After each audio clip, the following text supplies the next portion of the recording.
People come to Marfa, Texas for three things: the art scene that shouldn't exist in a town of 1,700 souls, the mystery of the Marfa lights that dance across the desert at night, and to disappear. It's that last one that became my problem in the summer of 2019. My name is Sheriff Roy Hendricks, and I've been keeping the peace in Presidio County for 27 years. I've seen drug runners use our desert as a highway, seen city folks come out here thinking they can reinvent themselves, seen things in that desert that would make you question what's real and what's just heat shimmer. But nothing prepared me for the pattern of deaths that started appearing every time those damn lights showed up. If you're watching this from West Texas, you know about the lights. Been documented since the 1880s, studied by scientists, dismissed as car headlights or atmospheric phenomena. But those of us who live here, who've watched them dance across Mitchell Flat on countless nights, we know there's something else. Drop a comment if you've seen them yourself. And tell me, did you feel it too? That sensation like you're being watched by something that exists just outside our ability to understand. What I'm about to tell you never made it into the official reports. The Texas Rangers, the FBI, even those boys from Houston who said they were consultants but had CIA written all over them, they all agreed to bury this, said it would cause panic, damage tourism, create copycat killers. But people deserve to know why 17 people died in Marfa over the course of 3 months, and why every single death occurred within hours of a Marfa light sighting. The truth needs telling, even if nobody believes it. It started on June 21st, 2019, summer solstice, though I didn't make that connection until much later. I was having coffee at the Sentinel, our local coffee shop that catered to the artist crowd that had colonized Marfa over the last decade, when my deputy, Carlos Aguilar, called. "Sheriff, we got a body out on Ranch Road 2810, about 2 miles past the viewing station." The Marfa Lights Viewing Station, a fancy name for a parking area with some picnic tables where tourists gathered every night hoping to see the famous lights. I'd been there hundreds of times over the years, usually to chase off kids drinking or to help some city person who'd locked their keys in their car while ghost hunting. "Tourist?" I asked, already heading for my truck. "No, sir, it's Jennifer Walsh." I nearly dropped my coffee. Jennifer was a local, worked at the Thunderbird Hotel, had lived in Marfa her whole life.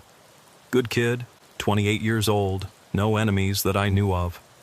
The crime scene was about 200 yards off the road, in a flat area dotted with desert scrub and volcanic rock. Jennifer's body was positioned carefully, too carefully. She was laid out with her arms crossed over her chest, eyes closed, looking almost peaceful except for the fact that her chest cavity had been opened with surgical precision. Her heart was missing. "Jesus Christ," Carlos muttered, crossing himself.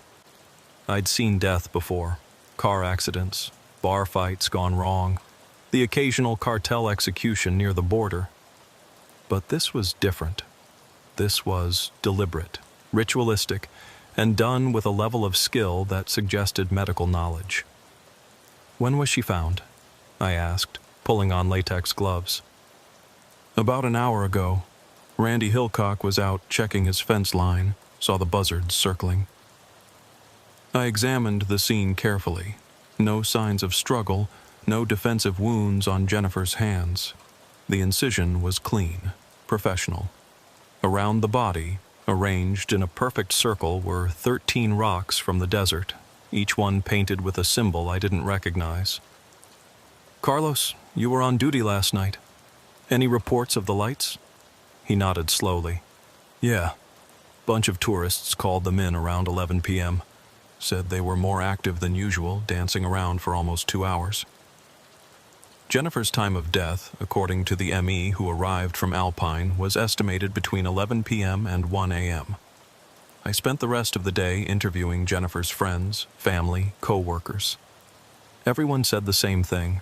She was happy, had no problems, was excited about a new art exhibition she was helping coordinate.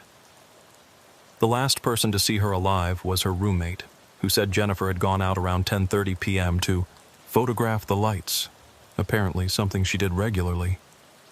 That night, I drove out to the viewing station myself. It was packed with the usual crowd, tourists with cameras, locals selling glow sticks and alien t-shirts, a few genuine researchers with equipment I couldn't identify. The sun set around 8:30, painting the desert in shades of red and gold, and then we waited. At 10:47 p.m., they appeared. I'd seen the Marfa lights dozens of times, but that night they were different. Instead of the usual white or yellow orbs that danced on the horizon, these were tinged with red, pulsing rhythmically like a heartbeat. They moved in patterns that seemed deliberate, almost like they were writing something in the air. The crowd was mesmerized, cameras clicking, people pointing and gasping. But I was watching something else. A figure standing apart from the crowd, not looking at the lights but at the people watching them. They were wearing dark clothes, a hood pulled up despite the warm night. When they noticed me watching, they turned and walked calmly to a beat-up pickup truck and drove away. I got a partial plate, Texas tag starting with J47. 3 days later, we had another body. Marcus Coleman, 34, a transplant from Austin who'd moved to Marfa to make conceptual art from found desert objects. Same MO, surgical precision, heart removed, 13 painted stones arranged in a circle. Time of death, approximately midnight. The Marfa lights had been visible from 11 p.m. to 12:30 a.m. This time I had my deputies canvassing the viewing station during the next appearance of the lights, looking for anyone matching the description of the hooded figure. We found them, or rather, they found us. I was standing at the edge of the viewing area, watching the crowd, when someone approached from behind. "Sheriff Hendricks," a woman's voice said. "You're looking for patterns in the wrong places." I turned to find a woman in her 50s, Native American features, wearing ordinary clothes but with an intensity in her eyes that made me instinctively rest my hand on my service weapon. "And you are?" "Maria Crowfeather. My grandmother was Mescalero Apache. She told me stories about the lights, stories that go back long before the white settlers came to this desert." "I'm listening." She looked out at the desert where the lights were beginning their nightly dance. "They're not lights, Sheriff. They're windows, and something looks through them, has been looking through them for centuries. Every so often, it needs more than just a look." "You're saying the lights are killing people?" "No, I'm saying someone is using the lights, using what comes through them to kill people. The 13 stones, the missing hearts. It's a ritual, one my grandmother warned about. Someone is trying to open the windows wider, to let more through than just light." Before I could respond, my radio crackled. Another body had been found. This victim was different. Older, a rancher named Bill Patterson who'd lived in the area for 70 years. But the MO was the same. Surgical precision, missing heart, 13 stones. He'd been killed while the lights were active, just like the others. That's when I noticed the pattern Maria had mentioned, but not the one she was thinking of. The 3 victims formed a triangle on the map, with the viewing station at the center. And if my suspicions were correct, there would be more victims, each one positioned at a specific point around the station. "It's a ritual circle," I said, showing Maria the map. "Someone's using the murders to create a pattern around the viewing station." Maria studied the map, her face growing pale. 13 stones, 13 points. They're going to kill 13 people, one for each stone to complete the circle. Why? What happens when the circle is complete? She looked at me with genuine fear in her eyes. The windows become doors, and what's been watching us for all these years gets to come through. I immediately put out an alert, warning people to stay away from the viewing area during light sightings. But Marfa thrives on tourism, and the city council pushed back, saying I was creating panic over what was clearly the work of a serial killer who could be caught through normal police work. The mayor, Janet Rodriguez, called me into her office the next day. "Roy, You're scaring away tourists with this talk of ritual murders. We need you to handle this quietly, professionally. No more warnings about the lights. Janet, people are dying. People die everywhere. That doesn't mean we shut down the town's main attraction. Find the killer, do your job, but stop creating panic. I left her office furious, but with my hands tied. I couldn't officially warn people away from the lights, but I could investigate the pattern. That night, I positioned deputies at the points where I calculated the next victims would be taken, assuming the killer was creating a perfect circle with 13 equidistant points. We waited, watching for anyone suspicious, but the lights didn't appear. For 3 nights, nothing. No lights, no murders. Then, on the 4th night, the lights returned with a vengeance. They were brighter than anyone had ever seen them, dancing frantically across the desert, splitting and merging, creating patterns that hurt to look at. And we were ready, or so we thought. The killer struck, but not where we expected. Instead of continuing the circle, they took someone from inside it, a teenager named Amy Chen, who was camping with her family near the center of what would be the completed pattern. Same MO, same 13 stones, but this time there was something else. A note, written in what forensics would later confirm was the victim's blood. The Watchers have waited long enough. I stood at that crime scene as the sun rose over the desert, looking at this young girl whose life had been stolen for some insane ritual, and I made a decision. Official channels weren't working. The killer was always one step ahead, seemed to know where we'd be looking, which meant either they were monitoring our communications or they were one of us. That afternoon, I went to see Maria Crowfeather at her trailer on the outskirts of town. "Tell me everything," I said. "Every story, every legend, everything your grandmother told you about the lights." She poured us both coffee, strong and black, and began to talk. "The lights have been here longer than people, Sheriff. My grandmother said they were here when the first humans crossed the land bridge from Asia, were here when the Spanish came, were here before and will be here after. But they're not from here. They're from somewhere else, somewhere that touches our world but isn't part of it. Another dimension? Call it what you want. The point is, there have always been those who could see them for what they really are, and a few who tried to communicate with them. Most went mad, but some learned to use them, to draw power from them. Power to do what? To see beyond the veil of reality, to know things that will happen, to influence events. But the price is always blood. The Watchers. That's what the things behind the lights are called. They feed on life force, on the energy released at the moment of death. And a heart, willingly taken during a sighting, is like a feast to them. So our killer is what? Trying to feed these things? More than that. They're trying to bring them through. 13 sacrifices, 13 hearts, offered at the right times and places, can weaken the barrier between worlds enough for the Watchers to cross over. And if they cross over? Maria was quiet for a long moment. Then Marfa becomes ground zero for something that hasn't happened on Earth for thousands of years. The last time the Watchers came through in numbers, entire civilizations vanished. The Anasazi, the Maya, others lost to history. All of them made the mistake of letting the Watchers in. I didn't believe in ancient curses or interdimensional beings. I believed in evidence, in facts, in things I could prove in court.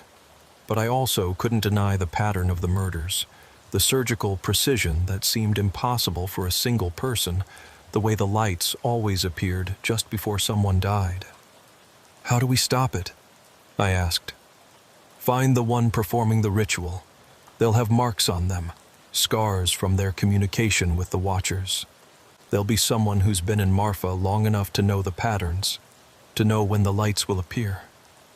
And Sheriff," she paused, looking troubled, "there'll be someone trusted, someone with access to information about your investigation." The implications hit me like a punch to the gut. The killer was one of us. Someone in law enforcement, or close enough to it to know our every move. I started my investigation into my own people the next morning, but I had to be careful. If the killer knew I was on to them, they might accelerate their timeline or disappear entirely. I pulled personnel files, duty rosters, anyone who had access to our investigation details. The list was depressingly long.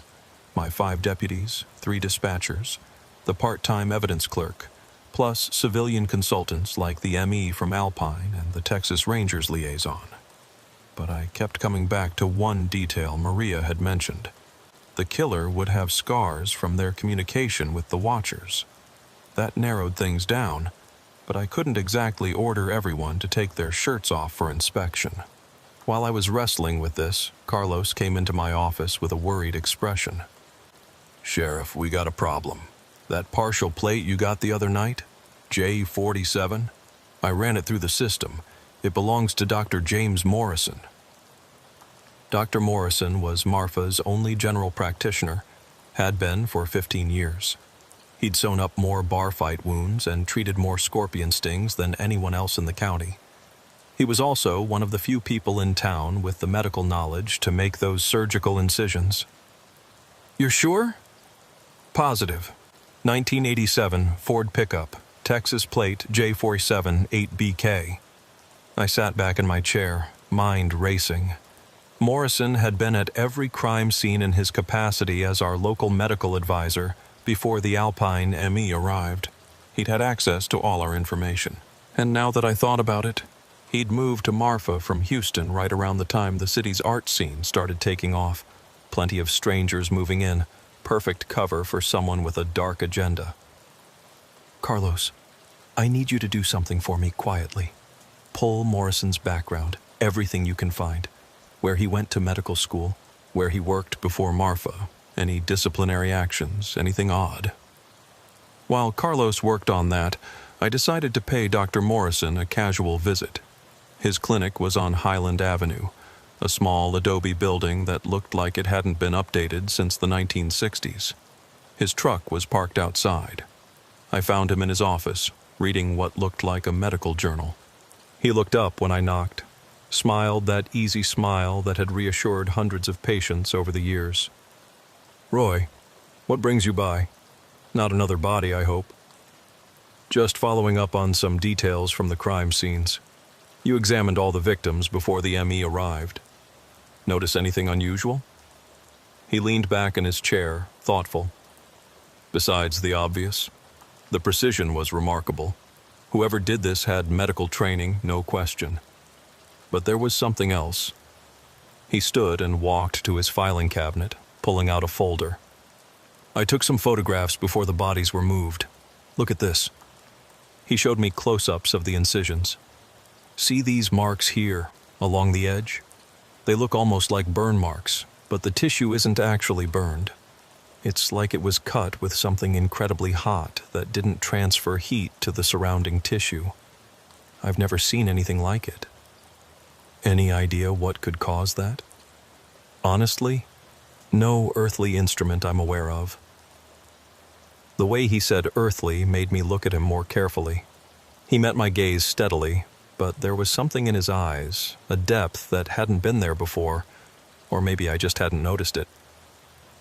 "Doc, can I ask you something personal?" "Of course." "How long have you been watching the Marfa lights?" He smiled, but it didn't reach his eyes. "Since I moved here. They're fascinating, aren't they?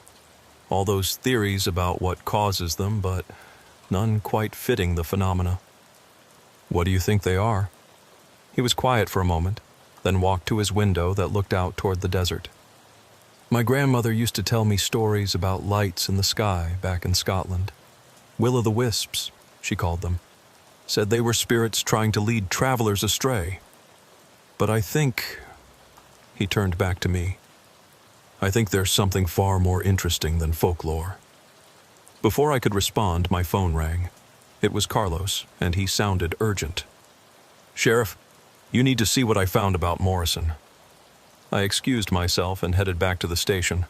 Carlos had spread papers across his desk: medical school records, employment history, newspaper clippings. James Morrison graduated from Johns Hopkins in 1998, top of his class. Brilliant surgeon, was on track to be head of cardiology at Houston Methodist. Then, in 2004, his wife and daughter were killed in a car accident. He had a breakdown, lost his position, disappeared for 3 years. Where was he for those 3 years? That's the thing. No record. He just vanishes from 2004 to 2007, then shows up in Marfa with a general practice license and starts his clinic. 3 years unaccounted for. Plenty of time to travel, to study, to learn things that weren't taught in medical school. There's more, Carlos continued. I found this in an old Houston Chronicle archive. It was a small article from 2003, a year before Morrison's family died. It mentioned a Dr. James Morrison presenting a paper at a medical conference about unexplained energy phenomena in cardiac tissue during near-death experiences. The paper had been rejected by peer review as too speculative. He was already interested in fringe science before the accident, I muttered. That night, I stationed myself at the viewing area, waiting for the lights. Morrison's truck pulled up around 10 p.m., but he wasn't alone. There were 3 other vehicles with him, people I recognized: Janet Rodriguez, the mayor, Bill Hutchins, who owned the biggest ranch in the county, and surprisingly, Father Miguel from St. Paul's Catholic Church. They gathered at the edge of the viewing area, away from the tourists, and seemed to be waiting for something. At 11:17 p.m., the lights appeared, and when they did, the group began to move. They walked in a specific pattern, almost like a dance, their movements synchronized. Morrison was clearly leading them, his arms raised toward the lights. I called for backup quietly, not wanting to spook them.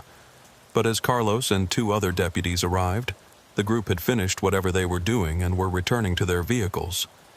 We had nothing to arrest them for. Standing in a public area wasn't a crime, even if it was suspicious as hell. The next morning, another body was found. This time it was a drifter, someone passing through town whose name we never learned. Same MO, same precision, same 13 stones. But the location was different.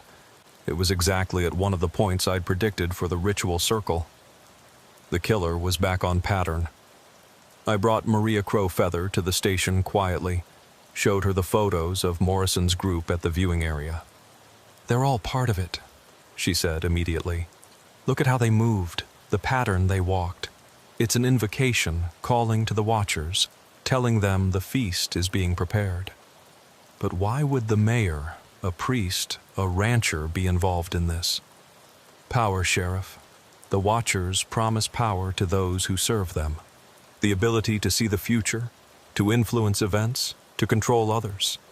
For a mayor, a businessman, even a priest, that temptation might be too much to resist. And Morrison? He lost everything. The watchers probably promised him something. Maybe to bring his family back. Maybe to let him speak with them again. Grief makes people do terrible things. I had enough for search warrants now, but I needed to be strategic. If I moved too fast, they might scatter or destroy evidence. I decided to start with Morrison, the weakest link emotionally. The raid on his clinic happened at dawn. We found exactly what I feared we would. Detailed maps of Marfa with 13 points marked, medical texts on heart removal, and most damning, a journal written in Morrison's hand documenting his communication with the watchers. The entries went back to 2005, a year after his family's death.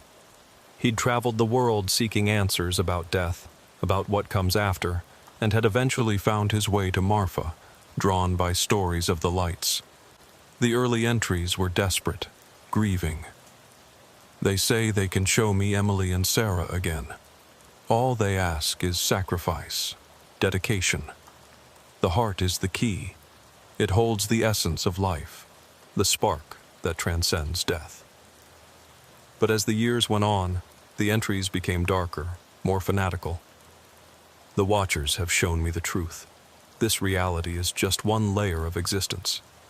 When they come through, death will have no meaning. We will all be eternal, existing across all dimensions simultaneously. The most recent entry, dated the night before the first murder. It begins tonight. 13 hearts for 13 gates. The mayor has secured the locations. The priest will consecrate the offerings. Hutchins provides the resources. And I will be the blade that opens the way. Emily and Sarah are waiting on the other side. Soon, we will be together in the eternal dance of the lights. We arrested Morrison that morning, but when we went for the others, they were gone. Their homes were empty, their vehicles missing. An APB went out, but I had a sinking feeling they were already beyond our reach. Morrison sat in our single interrogation room, calm and serene despite the charges against him. I watched him through the one-way glass before going in. He looked peaceful, almost happy. "Hello, Roy," he said when I entered. "I suppose you've read my journal." "James, why? You're a doctor. You took an oath to do no harm." "Harm?" He laughed, but it was a sad sound. "Roy, I'm trying to save humanity. The Watchers have shown me what's coming. War, climate collapse, suffering on a scale we can't imagine. But if we let them through, if we join with them, none of that matters. We transcend physical reality. You killed 5 innocent people. 5 hearts to prevent billions of deaths. And they're not really dead, Roy. Their essence lives on in the lights. Jennifer, Marcus, the others. They're part of something beautiful now. Where are the others? Rodriguez, Hutchins, Father Miguel?" He smiled. "Beyond your reach. They've gone to complete the ritual. You see, it doesn't have to happen in Marfa. The lights appear in other places too. Arizona, New Mexico, even Mexico itself. 13 hearts, 13 locations, all connected by the lights. We've already given 5 here. 8 more, and the doorway opens." My blood ran cold. Where? Where are they going? Does it matter? You can't stop it, Roy. The Watchers have been waiting for millennia. A few more days and they'll finally cross over. And when they do, you'll thank us. You'll see your father again, Roy. He's been watching you through the lights all these years. I flinched. My father had died when I was 12, out in the desert, lost in a sudden sandstorm. His body was found 3 days later near the area where the lights were often seen. How do you know about my father? The Watchers know everything about those who live in their shadow. They've been watching you since you were a child, Roy. Why do you think you became sheriff? Why do you think you've stayed in Marfa all these years? You're drawn to them, just like the rest of us. I left the interrogation room, my mind reeling. But I didn't have time to process Morrison's claims. If he was telling the truth, 8 more people were going to die, and soon. I called the FBI, the Texas Rangers, even reached out to law enforcement in New Mexico and Arizona. But how do you explain that you're trying to stop a ritual murder spree based on interdimensional lights? Most thought I was crazy. Some humored me by agreeing to watch for Rodriguez and the others, but I could tell they weren't taking it seriously. That night, I sat at the viewing station alone, watching the lights dance across the desert. They seemed different now that I knew what they were, or what Morrison believed they were. The movements did seem deliberate, purposeful, almost like they were trying to communicate.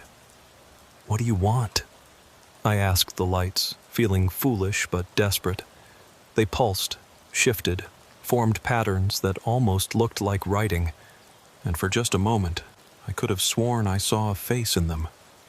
My father's face, young and healthy, the way he'd looked before the desert took him. Then my radio crackled. Another body had been found, but not in Texas. This one was in Las Cruces, New Mexico, about 200 miles away. Same MO, surgical precision, missing heart, 13 stones. The ritual was continuing, and we were already behind. I drove through the night to Las Cruces, pushing my truck hard across the desert interstate. Carlos stayed in Marfa to handle Morrison's processing and to coordinate with the other agencies. The New Mexico State Police were professional but skeptical when I arrived at their crime scene, a rest stop off I-10 where they'd found the body of a truck driver named Harold Washington. The scene was identical to our Marfa murders. The precision of the cuts, the missing heart, the 13 stones arranged in a perfect circle. But there was something new. A symbol drawn in the dirt near the body. Something that looked like an eye with 13 points radiating from it. "When did your locals report seeing unusual lights?" I asked Detective Sandra Reeves of the NMSP. She looked at me strangely. "How did you know about the lights?" Just to answer the question. Last night around 11 p.m., bunch of calls came in about orange lights hovering over the Oregon Mountains. Lasted about an hour. We figured it was military flares from White Sands. The murder had occurred between 11 p.m. and midnight, according to their preliminary assessment. The pattern was holding. I showed Detective Reeves photos from our crime scenes, explained the connection to Morrison's group. She was skeptical until I pulled up a traffic camera photo from Las Cruces showing Janet Rodriguez's car entering the city limits at 8 p.m. the previous evening. "Jesus," Reeves muttered. "You're telling me the mayor of Marfa is part of a serial killing cult?" "That's exactly what I'm telling you. And they're not done. By my count, they need 6 more victims to complete their ritual." We put out a multi-state bolo for Rodriguez, Hutchins, and Father Miguel, but they were smart. They ditched their vehicles, were probably using rentals or stolen cars by now. The FBI finally took interest when body number 7 turned up in Sedona, Arizona, another hotspot for anomalous lights.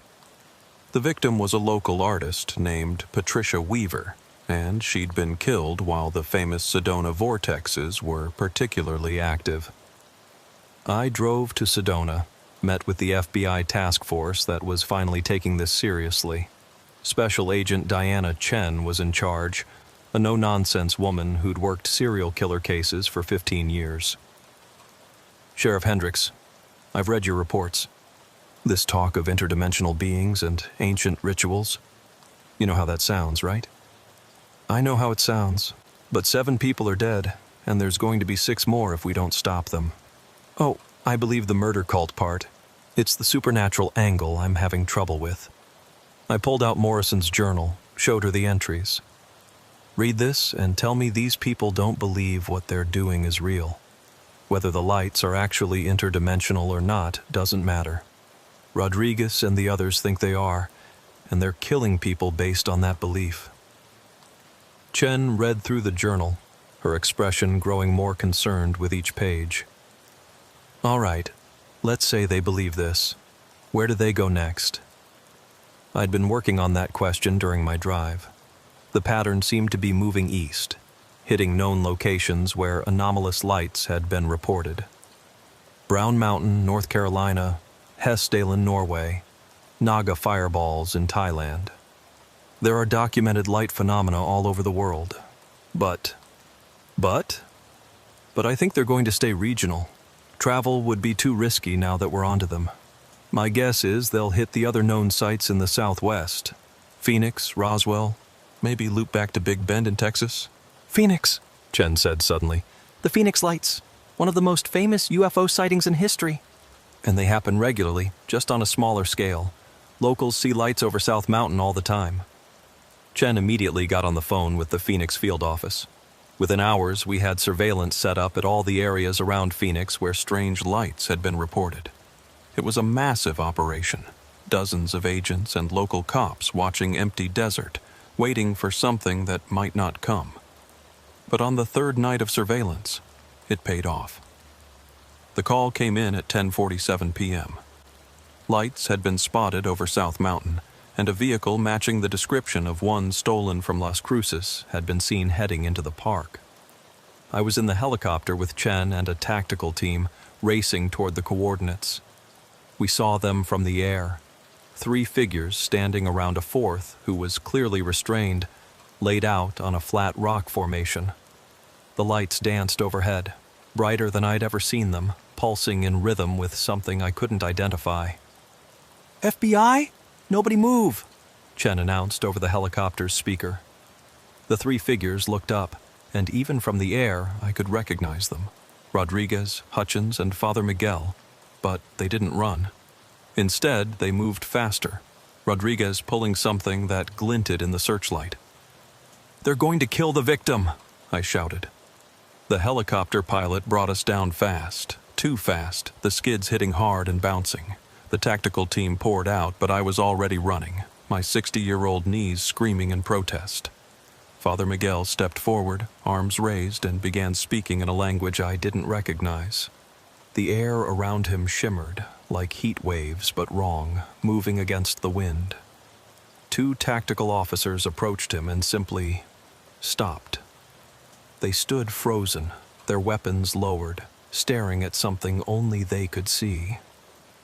Rodriguez had the knife raised above the victim, a young woman who was conscious but paralyzed somehow. I drew my weapon, shouted for her to stop, but she just smiled at me. "Too late, Sheriff," she called out. "Can't you feel it? They're already coming through." The lights above us descended, and I mean descended. They came down from the sky, hovering just 20 feet overhead. This close, I could see they weren't lights at all. They were tiers, rips in the air itself, and through them I could see something else. Another place where the physics were different, where things moved in ways that hurt to look at. "Shoot them," Chen ordered, but her voice sounded distant, muffled. I aimed at Rodriguez, but my hand was shaking. Not from fear, but from something else. The lights were doing something to me, to all of us. I could feel them in my mind, pressing against my thoughts, trying to show me things. I saw my father again, clearer this time, reaching through one of the tiers, calling my name.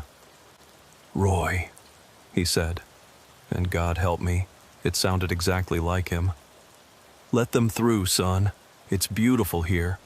No pain, no death, just existence across all possibilities." "That's not my father," I said through gritted teeth, forcing my finger to the trigger. "Isn't it?" Rodriguez asked. "The Watchers preserve everyone who dies in their light. Your father, Morrison's family, all the victims, they're all here, waiting to return." I saw others in the tiers now. Jennifer Walsh, Marcus Coleman, all our victims, looking peaceful, beckoning. But behind them, I saw the Watchers themselves, and they were nothing like the benevolent beings Morrison's journal described. They were vast, incomprehensible, hungry. They looked at our world the way we might look at a buffet table. "You're wrong," I told Rodriguez. "They're not preserving anyone. They're consuming them." I fired. The bullet took Rodriguez in the shoulder, spinning her around. The knife flew from her hand, clattering across the rock. The spell, or whatever was holding everyone, broke. The tactical team rushed forward, taking down Hutchins and Father Miguel. But the tiers in reality were still there, still open, and things were starting to come through. Not the Watchers themselves, they were too vast, but smaller things, scouts maybe, or parasites that lived in their shadow. They looked like spiders made of light and sharp angles, and when one touched a tactical officer, he screamed and fell, his body convulsing. "We need to close them," I shouted to Chen, who was firing at the light spiders to no effect. "How?" I thought about Morrison's journal, about the ritual. 13 hearts to open the way, but we'd stopped them at 8. The ritual was incomplete. "The pattern's broken," I said. "They can't fully manifest without all 13 sacrifices." But even partially open, the tiers were letting through enough to cause chaos. The light spiders were multiplying, spreading out across the mountain. If they reached Phoenix proper. That's when Maria Crowfeather's voice came over my radio. I hadn't even known she was there. "Sheriff, I can close them, but I need the stones." "What stones?" "The 13 stones from each murder site. They're anchors, holding the tiers open.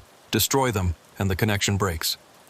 Rodriguez laughed, even as EMTs worked on her shoulder. You can't destroy them all. They're scattered across 3 states. But Chen was already on her radio, coordinating with teams at each crime scene. We have people at every site. Tell them to destroy the stones now. Over the next few minutes, reports came in. The stones in Marfa, destroyed. Las Cruces, destroyed. Sedona, destroyed. As each set was broken, the tiers grew smaller, less stable. The light spiders began retreating, pulled back through the diminishing portals. Finally, Chen's team on the ground smashed the stones at the Phoenix site. The tiers collapsed completely, reality snapping back into place like a rubber band. The lights shot back up into the sky and vanished. The desert was dark and quiet again. We arrested Rodriguez, Hutchins, and Father Miguel. The young woman they'd been about to sacrifice, a homeless girl named Trinity they'd picked up in Phoenix, survived, though she'd never be quite right again. Seeing behind reality leaves marks on a person. In the aftermath, the FBI took over the case completely. The official story was that a doomsday cult had committed a series of ritual murders across the Southwest, believing they could trigger the apocalypse. No mention of the lights, the tears in reality, or the things that had tried to come through. The videos some bystanders had taken of the Phoenix incident were dismissed as fakes or confiscated under national security provisions. Morrison, Rodriguez, Hutchins, and Father Miguel were all convicted of multiple counts of murder and conspiracy. They were sentenced to life without parole, scattered to different maximum security facilities across the country. But even in prison, they maintained that they'd been trying to save humanity, that the Watchers were benevolent beings who would have transformed our world into paradise. I returned to Marfa, to my duties as sheriff. But things were different now. The lights still appeared, dancing across the desert on clear nights. Tourists still came to watch them, take pictures, buy t-shirts. But I knew what they really were now. Windows into something vast and hungry, something that had been watching us since before we were human, waiting for the right moment to cross over. Carlos took to joining me at the viewing station on nights when the lights were active. We'd sit in my truck, drinking coffee, making sure no one was trying to communicate with them, trying to finish what Morrison had started. You think they'll try again? Carlos asked one night, about a month after Phoenix. Not they, I said. Morrison's group is done.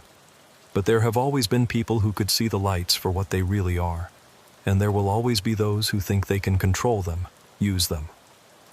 So we just keep watching? We keep watching. Maria Crowfeather visited me a week later, bringing homemade tamales and strong coffee.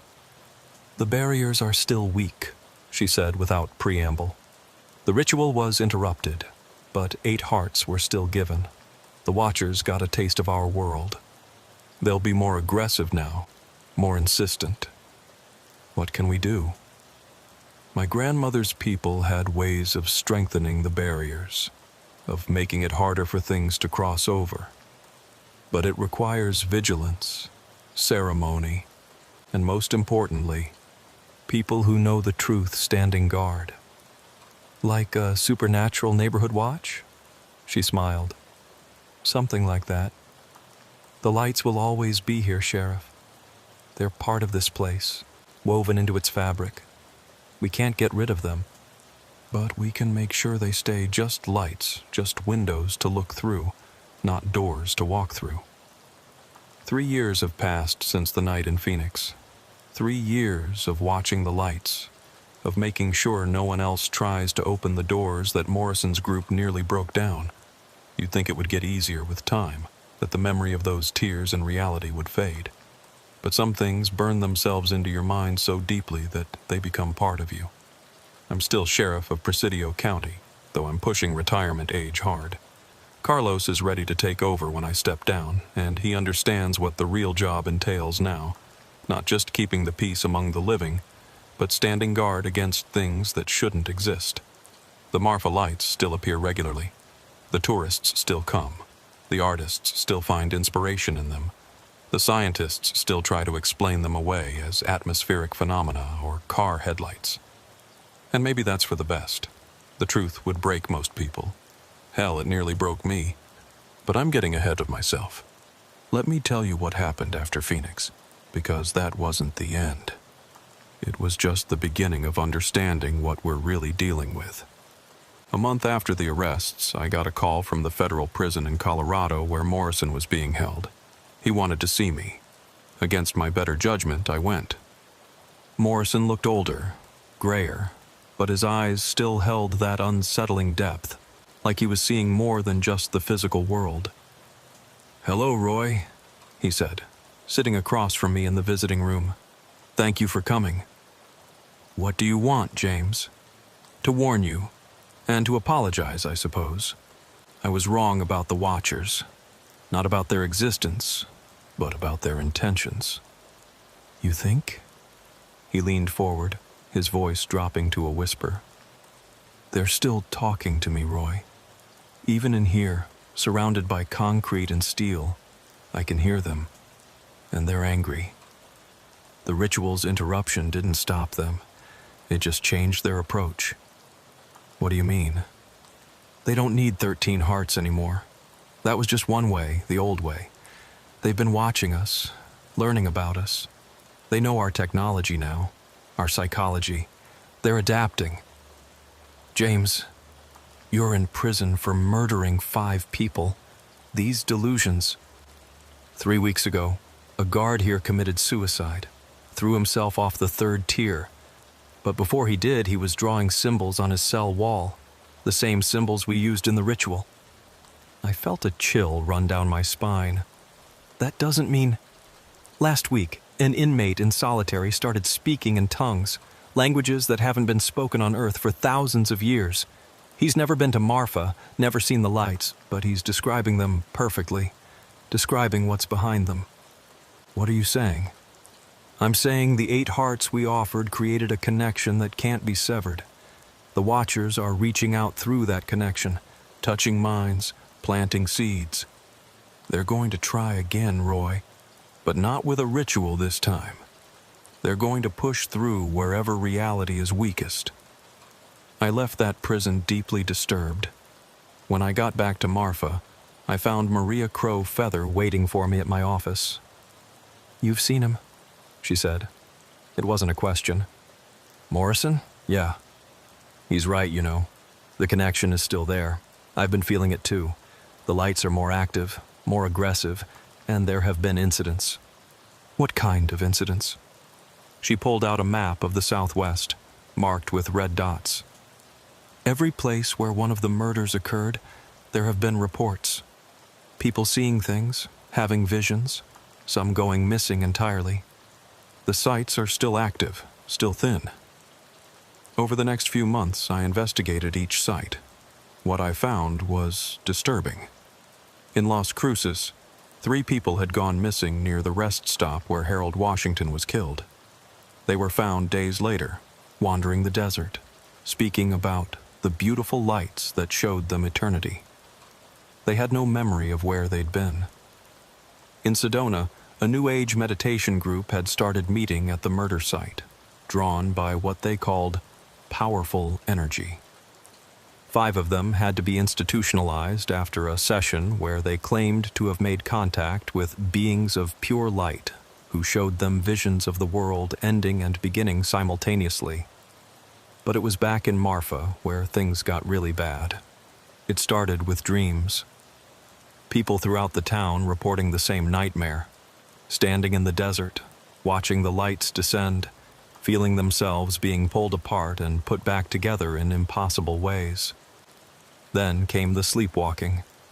Dozens of people found wandering toward the viewing station in the middle of the night, with no memory of leaving their beds. Then, on the anniversary of Jennifer Walsh's murder, something happened that changed everything. I was at the viewing station, as I was every night the lights appeared. It was just past midnight when they came. Not just 1 or 2 lights, but dozens, more than anyone had ever seen. They filled the sky, pulsing in unison, and everyone watching, maybe 30 tourists and locals, stopped moving at the same moment. I watched in horror as they all turned to face the lights, their eyes reflecting that otherworldly glow. They began walking toward the desert, toward the lights, moving in perfect synchronization. I tried to stop them, grabbed a young couple, but they were impossibly strong, shoving me aside without even looking at me. "Stop!" I shouted. "Don't go toward them!" But they couldn't hear me. They were completely entranced, drawn like moths to a flame. I called for backup, but by the time Carlos and the others arrived, the group had walked almost a mile into the desert, following the lights that kept retreating, leading them deeper into the wilderness. We followed in our vehicles, but the terrain got too rough. We had to continue on foot, flashlights cutting through the darkness, following the trail of mesmerized people. After 2 hours of pursuit, we found them. They were standing in a circle in a flat area of desert I'd never seen before, even after decades of patrolling this land. In the center of the circle, the air was wrong, twisted, folded, like reality was origami that someone had crumpled and tried to smooth out again. The lights were descending into that folded space, and as each one entered, the distortion grew larger. I realized with growing horror that they were creating a new door, not with blood and ritual, but with consciousness itself. They were using the minds of the entranced people as anchors, pulling the two realities together. "We have to break the circle!" I shouted to my deputies. We tried pulling people away, but they were rooted in place, their minds somewhere else entirely. The distortion in the center was growing, and through it I could see that other place again, the realm of the Watchers. They were pressing against the barrier, eager, hungry. That's when Maria appeared, along with 6 other members of her family I'd never met. They were carrying drums, sage bundles, and objects I didn't recognize. "We've been preparing for this," she said. "My family has been the keepers of the old ways, the barriers, for generations. But we need your help." "What do you need?" "Your connection. You've been touched by them, marked. Morrison was right about that. But that connection goes both ways. You can push back through it." She positioned her family members around the circle of entranced people, and they began to chant, drum, create their own rhythm in opposition to the pulse of the lights. The sage smoke filled the air, and I swear it formed patterns, symbols that seemed to push against the distortion. "Now, Sheriff," Maria said, "reach out to them. Use the connection. Tell them this door is closed." I didn't fully understand what she meant, but I closed my eyes and tried to feel for that connection Morrison had talked about. And I found it, a thread of awareness that connected me to the lights, to the Watchers, to that other realm. It had been there since the night in Phoenix, maybe even before. I'd just been ignoring it. Through that connection, I could feel them. Vast intelligences that existed across multiple dimensions simultaneously. They were ancient, older than our solar system, and they were curious about us the way we might be curious about bacteria in a petri dish. We weren't food to them, or enemies. We were just interesting. And they wanted to study us closer, to understand us by taking us apart and examining the pieces. "No," I said, pushing my will through the connection. "This is our world. You can watch, but you can't touch." The Watchers pushed back, and for a moment I felt the full weight of their attention. It was like standing in front of a tsunami, knowing you're about to be swept away. But then I felt others joining me, Maria and her family, their generations of knowledge and protection. Carlos and the deputies, their determination to protect the town. Even, strangely, Morrison and the other cultists in their cells, pushing against the things they'd once welcomed. Together, we held the line. The distortion began to shrink. The lights pulled back, rising into the sky. One by one, the entranced people collapsed, released from whatever had held them. The door closed, reality snapped back into place, and the desert was just the desert again. We got everyone back to town, to the hospital. Physically, they were fine, but psychologically, well, most of them left Marfa within a month. Seeing behind reality, even for a moment, changes you. Some couldn't handle it. Others became obsessed with seeing it again. That night marked a turning point. Maria's family and I formed what we half-jokingly called the Marfa Lights Watch. We set up a rotation, ensuring that someone who knew the truth was always present when the lights appeared.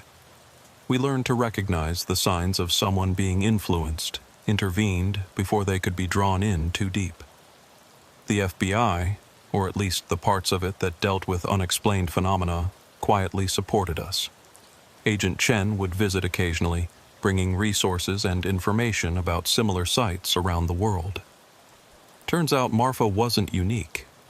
There were dozens of places where reality was thin, where things pressed against the boundaries of our world. Morrison died in prison 2 years after the Phoenix incident.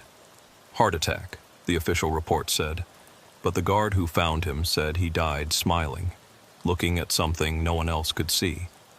His last words, according to the guard, were, "They're beautiful, but they're not for us." Rodriguez, Hutchins, and Father Miguel are still in prison. They don't communicate with each other, but they all report the same thing. The Watchers still speak to them, still show them visions, but the tone has changed. Less recruiting, more observing. Like the Watchers have accepted that the door will stay closed, at least for now. As for me, I retired last month, handed the badge over to Carlos. But I still come out to the viewing station most nights when the lights appear. I sit in my truck, watching them dance across the desert, making sure they stay just lights. Sometimes, through that connection, I can never quite sever. I sense the Watchers watching back. They're patient, eternal. They know that eventually humanity will be ready to open the doors ourselves, not through blood rituals or forced entry, but through understanding, through evolution, through becoming something that can exist in multiple dimensions like they do. But not yet. Not in my lifetime. Probably not for thousands of years. For now, the lights remain what they've always appeared to be. A mystery. A tourist attraction. A source of wonder and speculation. Tourists still come to Marfa. They take their pictures, buy their t-shirts, make up stories about UFOs and ghosts. They have no idea that behind those lights, vast intelligences older than our world are watching, studying, waiting. They don't know that a handful of us stand guard, making sure the door stays closed, the barrier holds. And that's how it should be. Let them enjoy the mystery, the beauty of lights dancing in the desert.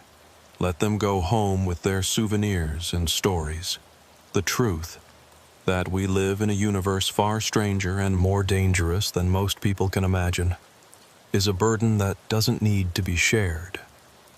But if you're ever in Marfa and you see the lights, and you feel something calling to you, something that promises to show you wonders beyond imagination, don't listen. Turn away. Get in your car and drive back to town. Have a drink at the bar, laugh with the tourists, stay grounded in this reality. Because the Watchers are always watching, always waiting for someone curious enough, desperate enough, or foolish enough to open the door again. And next time, we might not be able to close it. End recording. Sheriff Roy Hendricks died peacefully in his sleep on June 21st, 2024. 5 years to the day after the first murder. He was found in his truck at the Marfa Lights viewing station, facing the desert. Witnesses report that the lights appeared that night, despite no prior sightings for weeks, and that they formed a pattern that looked almost like a salute before disappearing. The Marfa Lights continue to appear regularly. The viewing station remains a popular tourist attraction. The Marfa Lights Watch continues its vigil. The door remains closed. For now.